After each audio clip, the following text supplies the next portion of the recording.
Hello everyone, Visionaire here, and today I'm going to share with you a new strategy to my clan that has proved effective and should work with just about any group out there that's playing a game like Domination or Team Deathmatch.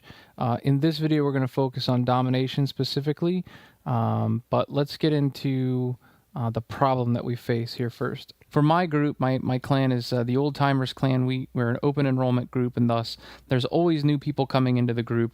And we're pulling people from Huppet Gaming or people that might see video on YouTube, and we let them in without any tryout. Well, that means that you've got all kinds of people that are showing up. It's a very large group. There's tons of different people, and we may not all know each other. And we're really about casual gameplay. You got a lot of people who don't have a lot of time to spend, learning advanced strategies. They've got families, they've got careers, so on and so forth. And this may be their first time ever as a part of an organized team. They may not have played in game battles or even just been a part of a clan before. So they might not have a lot of communication or team experience.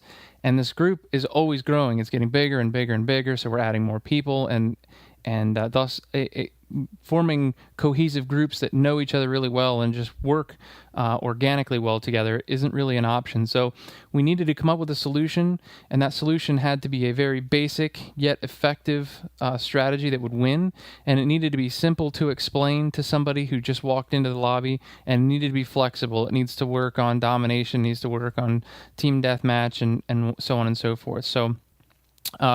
So we call it the rule of thirds.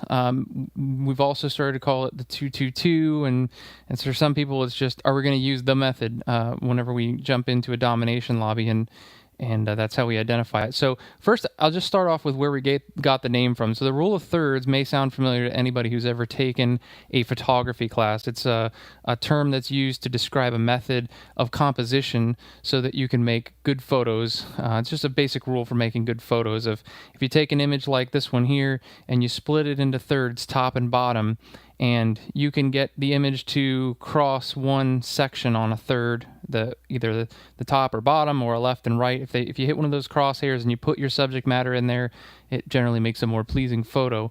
That actually has very little to do with what we're going to do here, but we did decide that we're going to split the map up into thirds, and that sort of grid reminded me of the photography composition sort of situation. So in this particular first match that I'm going to show you after this video, we did it on sub base. So we'll start here. We spawned at the A spawn, and the other team spawned at C. So if I flip the map sideways here so that you can see A behind us, B in the middle, C in front of us, then we're going to go ahead and split that up so you've got the grid so like this. And then if we name those, you might have the left block, the middle block, and the right block. And then if you're going from front to back, you have the back, which is going to be behind us because we're going to go and get B. So they'll have back, middle, and front, which is where they'll spawn up there at front. So ideally we've got A and B capped, and they have C, and we'll trap them there.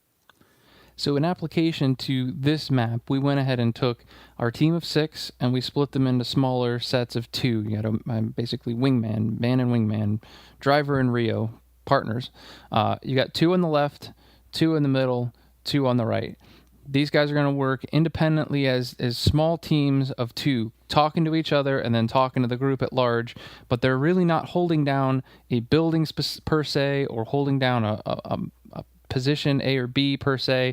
They're holding a zone, and the point is for them to be very flexible in making sure that nobody from the opposite team gets through their zone, and that they work with each other, the people within their zone and the people with the zone adjacent to them, to make sure that we contain the other team. Essentially, we're spawn trapping them. All we're going to do is take 2 points, spawn trap them back in the corner, and make sure that nobody gets through our little wall of coverage. So once we've established that, you've got these 2 areas that people can spawn at, the far back left, or in those crates back there in the containers in the far back of the yard.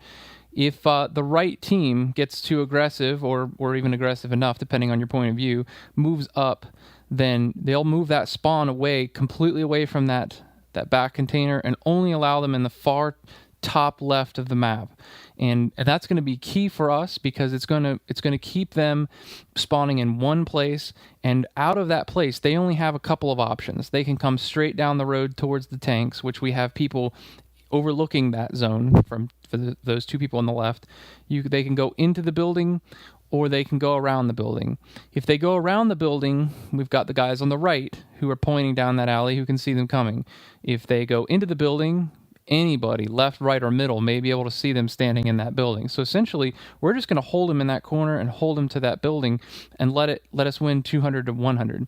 With this example for domination, a perfect game goes 200, 100. Everybody on the team's got a positive KD, and we're all just feeling like that was easy as could be. Here's just another simple illustration. Two people on the left, they're going to be sitting here overlooking the tank in our building, overlooking the tank in that whole alley. They can see the tank, they can see the window into that C building, and realistically, that should be their main focus. The guys in the middle, they're a little more flexible than the left and right positions. Left and right positions are holding down edges because when people get spawn trapped, they tend to go to the outside, and they usually won't favor the middle of a map. So the left and right guys need to hold their middle or hold their zones strong. The guys in the middle can oversee the middle of the map right there where B is, and then of course on top of the platform and down that alley into their spawn. And then the guys on the right, we had a guy on the River Road, and then we had somebody that was in the building on that right side, or even up on top of that platform pointing down into the C spawn area. And I think one of the greatest aspects of this and the key to this sort of strategy is the flexibility of positions. So even though we've got two guys in the middle, two guys on the left, two guys on the right, if an entire team decides, hey, everybody, let's challenge the tank room, it's going to be hard, even with an advantage of the height there, to take six guys on with two. So with the communication that goes on with this, we allow for one group to rotate with an adjacent group. So if you're on the left and people are coming towards you and you think you're going to be overrun, you call for help. Guys in the middle will rotate over and try and help out on the left. If you're in the middle and you're having a hard time, you call for help, and you might get a guy or two from the right or the left that'll rotate in. And then again, if you're on the right and you call for help, guys in the middle rotate over. Never should somebody on the left rotate to the right or somebody on the right rotate to the left, because when this happens, you've got a wide open zone, and that's not what we want. We want full coverage. So that'll lead me into communication. So there's really only a few pieces of communication that we use, and they're very vital. So one is help. When you see that something's going to go down in your zone, 3, 4, 5 people coming your way, you call for help. Somebody on your adjacent side will come in and help you. If you die, you say that you're down or that you're dead or whatever it is, but we usually say I'm down on the right. So that allows your partner on the right to know, okay, I'm alone here. It also allows somebody in the middle to know, okay, I might need to help cover the right because there's not two guys there. Breakout is another word that we use a lot. If somebody gets through past an entire zone, one or two of them get past, we call that a breakout. So we're trying to contain people, and if a side breaks out, then we need people to rotate over and help out. And when you rotate over in a breakout, it's important not to just cut straight over. So if you're in the middle of the map and somebody breaks out on the left side, you don't want to just go straight left. You're actually going to rotate back and then push forward on that left side. So you're back to the left and push forward on that left side, so that you're basically herding people back to where they came from. And then rotate to is another thing that we use, and hopefully it doesn't happen too often, but it's used whenever spawns flip or whenever somebody grabs the other flag or something like that. So let's say on a map like Subbase, if we pushed it too hard and we pushed the C spawn and everybody left the C spawn and they were spawning a day now, they're going to cap that flag. We're going to need to cap C and basically turn around. So in that situation, whoever's leading the team would call out rotate to A. So all we're going to do then is somebody's going to fall back, preferably in somebody in the middle zone will rotate back, grab C. If you were on the right-hand side before, which was the River Road facing C, you're now on the right-hand side in the tank room facing A. So you're basically changing perspective. Left, right, and middle is always the perspective of where you're trying to contain your opponent. If they have A, right's on the tank side. If they have C, right is on the river road side. So this rotates around, and you're always, in a perfect situation, you hold 2 flags and nobody ever gets out. But in those situations where it goes wrong, you need your team to be flexible enough to turn around, to turn 90 degrees, whatever it is, so that they can all face where the opponent is spawning and set back up left, right, and middle.